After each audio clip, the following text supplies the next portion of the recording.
Hello everyone, Dinky Kendo Physiology and more, and today is day 7, the final day of resistance training and conditioning. So we've covered several key topics, okay? So the basic concept of combining resistance training and conditioning is even as simple as going from exercise to exercise. Those of you who are familiar with any type of personal training or have delved into the aspects or details of the terminology or whatnot with any type of active training or exercise is the simple fact of active recovery. Okay, so there's active recovery, there's circuit training, and then there's combining resistance training and conditioning. Active recovery is doing things just simple as, okay, you do push-ups and you do abs, okay?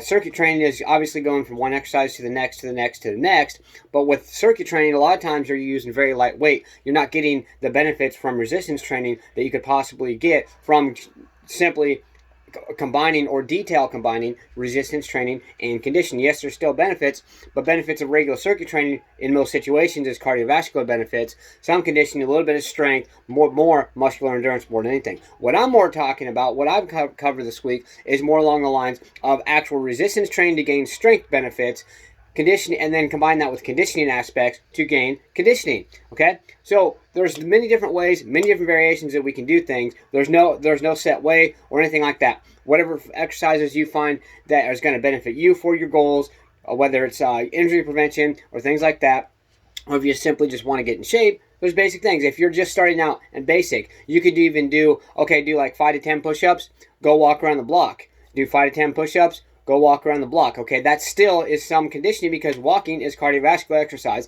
and it can really benefit you in many different ways. It's a very good exercise to start off with. Same thing with riding a bike. Do 5 to 10, 20 push-ups, go ride a bicycle for a little while.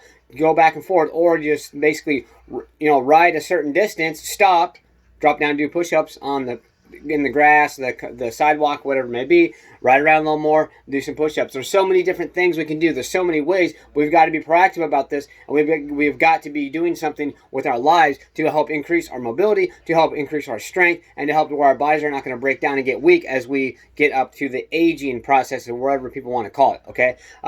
The thing is that we just got to be doing something, okay? So here's everyone's challenge. Like I said, I've been doing, and I really like doing a challenge every single week. I'm going to challenge everyone, okay? So for beginners, for basic people into exercise, whether you haven't done it for a while, getting back into it, or whether you really honestly just get into it and you haven't done much really most of your life for quite some time, okay? For the beginners, I'm going to challenge you.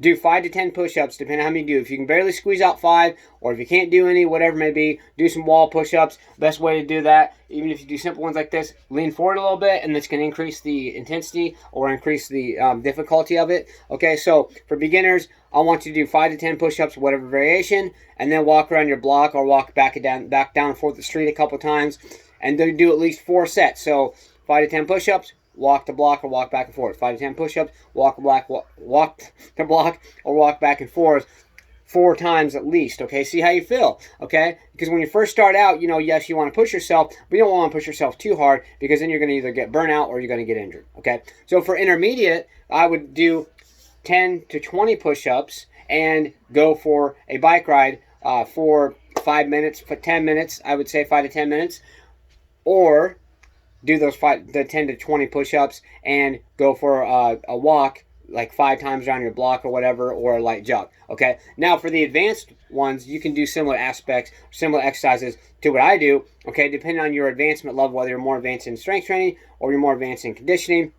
I would recommend doing some push-ups, and then I would recommend maybe doing some either curls or maybe some overhead presses, and then go for a jog or run for a little while, or a bicycle ride. And each one, I want you to do 3 to 4 sets. Beginners, I want you to do 4 sets because it's lower intensity. Intermediate, I want you to do 3 to 4 sets each, whatever exercise you decide to do. But the key point is, you're not going to just do push-ups and then wait 2 or 3 minutes and then go for a bike ride or whatever it may be. No.